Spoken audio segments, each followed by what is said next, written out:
নমস্কার বন্ধুরা, SB academic সেন্টারে প্রত্যেকটা ছাত্রছাত্রীকে স্বাগত। তো দেখতে পাচ্ছ আজকে আমি মাধ্যমিকের রায় মার্টিন প্রশ্ন বিচিত্রা সলভ করেছি 2027 volume 1 first and second symmetric revelation test. এই বইটা সলভের জন্য প্রচুর ছাত্রছাত্রী রিকোয়েস্ট করেছে, তাদের জন্য এই সলভ পেপারটা আমি নিয়ে চলে আসছি। তো আজকে আমি তোমাদের ভূগোলটা সলভ করাবো। দেখতে পাচ্ছ ভূগোল, ঠিক আছে, ভূগোলটা সলভ করাবো, জিওগ্রাফি। তো দেখো এবার আমি তোমাদের পেজ নম্বর, এক সেকেন্ড, পেজ নম্বর দেখো কত নম্বর পেজ আছে দেখে নেই, ঠিক নিচের দিকে রয়েছে, বুঝতে পারলেন, নিচের দিকে রয়েছে, এই পেজেই আছে সব। পেজ নম্বর 260 নম্বর পেজটা সলভ করবো, 260 নম্বর পেজ, ঠিক আছে, 260 নম্বর পেজের ঠিক নিচের দিকে রয়েছে, দেখো।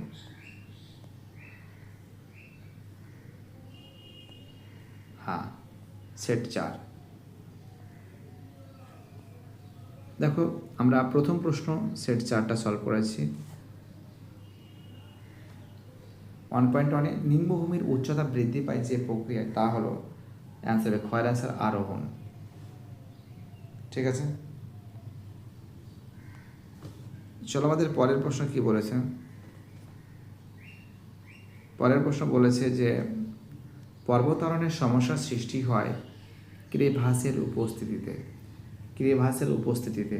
1.3-তে নুনাটক্স যে হিমবাহ দ্বারা সৃষ্ট তাকে বলে মহাদেশীয় হিমবাহ। 1.4-এ সারা শিলাময় মরুভূমিকে ক্ষয়ের অ্যান্সার হামাদা বলে।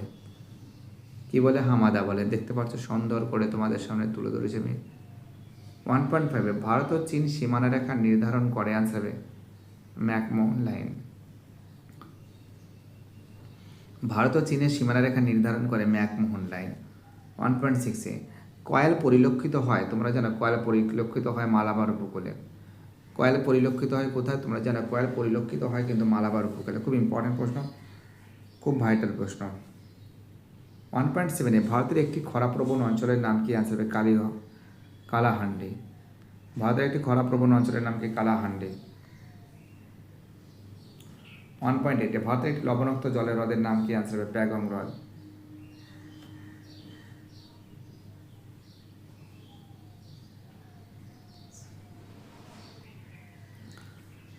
দেখো, দেখতে পাচ্ছ 261 নম্বর পেজটা সলভ হচ্ছে। তোমাদের আরেকবার দেখিয়ে দিচ্ছি প্রশ্নগুলো। এটা খ হবে, এটা খ হবে, এটা ক হবে, এটা খ হবে, এটা খ হবে, এটা খ হবে, এটা খ হবে, এটা খ হবে, দেখতে পাচ্ছ। এবার দেখো তোমাদের যে প্রশ্নগুলো সলভ করাবো। বিভাগ খ। বিভাগ খটা কি বলেছে দেখো, ভাগীরথী ও অলকানন্দা নদীর মিলনস্থান হলো দেবপ্রয়াগ। তো দেখো এটা ঠিক আছে। হিমশরীর অবর্মিত অংশে জল জমে সৃষ্ট হ্রদকে বলে প্যাটার্নেস্টা হ্রদ, এটাও ঠিক আছে। 2.13 কখনো কখনো শিব বালিয়াড়ি থেকে বারখান বালিয়াড়ি সৃষ্টি হয়, এটা কি আছে? ভুল আছে, ঠিক আছে। প্রথম দুটো ঠিক আছে, প্রথম দুটো ঠিক আছে, তারপরটা কি আছে? ভুল আছে। ওকে, হয়ে গেছে সলভ। চলো এবার আমি তোমাদের সলভ করে দেবো 2.2-তে যে প্রশ্নগুলো আছে। কি বলেছে? পৃথিবীর দীর্ঘতম খাড়ি সৃষ্টি হয়েছে, দেখো তোমরা জানো যে ওব নদীর মোহনায়। কোথায় সৃষ্টি হয়েছে? ওব নদীর মোহনায়। 2.22 কৃষ্ণ মৃত্তিকার অপর নাম কি? তোমরা জানো কৃষ্ণ মৃত্তিকার অপর নাম কিন্তু রেগুড় মৃত্তিকা। কি মৃত্তিকা? রেগুড়। 2.23-তে পাঞ্জাবে নবীন পলিমাটি দ্বারা গঠিত অঞ্চলকে, দেখো পাঞ্জাবে নবীন পলিমাটি দ্বারা গঠিত অঞ্চলকে কিন্তু বেড বলে। কি বলে? বেড বলে। 2.3-তে তো দেখো তোমাদের আরেকবার দিয়েছি, এটা ঠিক আছে, এটা ঠিক আছে, এটা ভুল আছে। এটা বলে ওব নদীর, এটা বলে রেগুড় বলে। কৃষ্ণ মৃত্তিকার অপর নাম রেগুড়। পাঞ্জাবে নবীন পলি দ্বারা গঠিত অঞ্চলকে কী বলে? বেড বলে। চলো হয়ে গেল এগুলো। এবার দেখো তোমাদের এই যে প্রশ্নগুলো আছে সেটা সলভ করাবো। 2.3-তে যে একটি বা দুটি শব্দের উত্তর দাও, যে কোনো দুটি। 2.31 বিশ্বের বৃহত্তম অপসরণ সৃষ্ট গর্ত কোনটি? আনসার মিশরের কাতার। 2.32 গঙ্গার ডান তীরের দুটো নদীর নাম কি? যমুনা, সোন। কী হবে? যমুনা, সোন হবে। ওকে, অ্যান্সার কী হবে? অ্যান্সার হবে যমুনা, সোন। ঠিক আছে, পরের প্রশ্ন 2.33 ভারতের মধ্যে সবচেয়ে বেশি বনভূমি অধ্যুষিত রাজ্যের নাম কি? মধ্যপ্রদেশ। তোমরা জানো ভারতবর্ষের সব থেকে বেশি বনভূমি কোথায় লক্ষ্য করা যায়?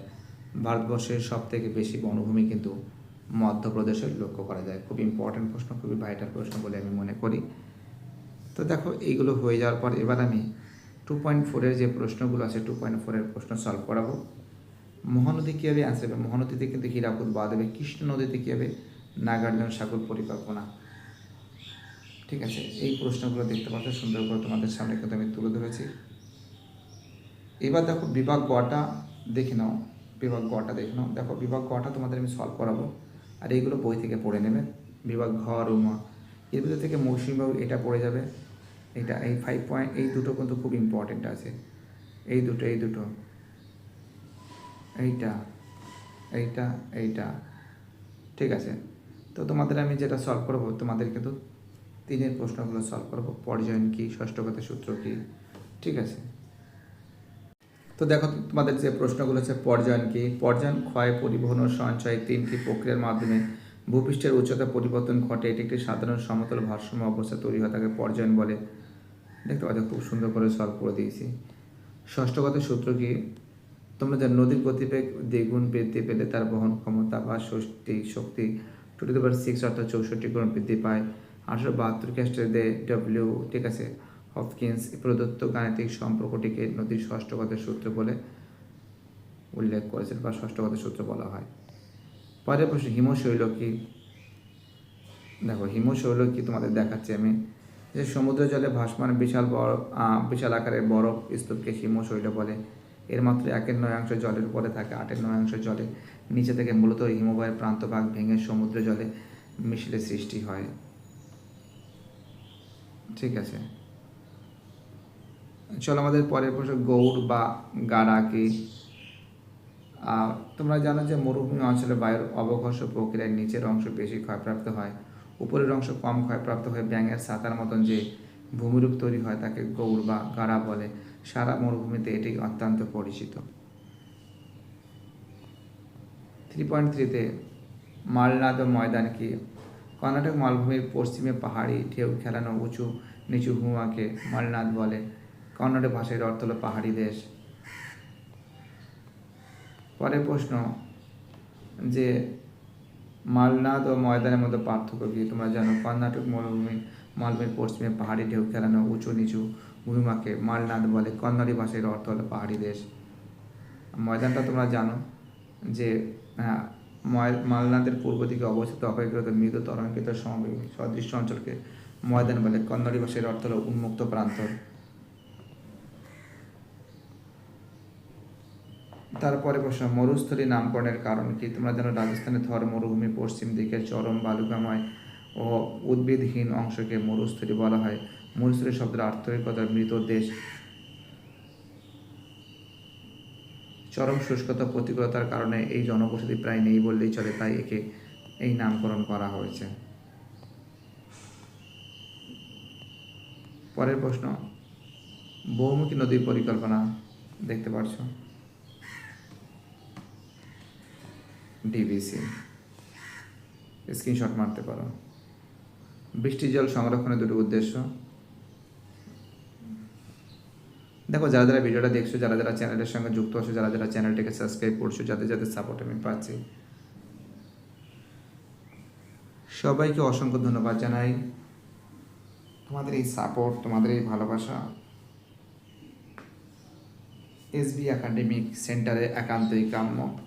বাইটাটা সবাই ভালো থাকবে।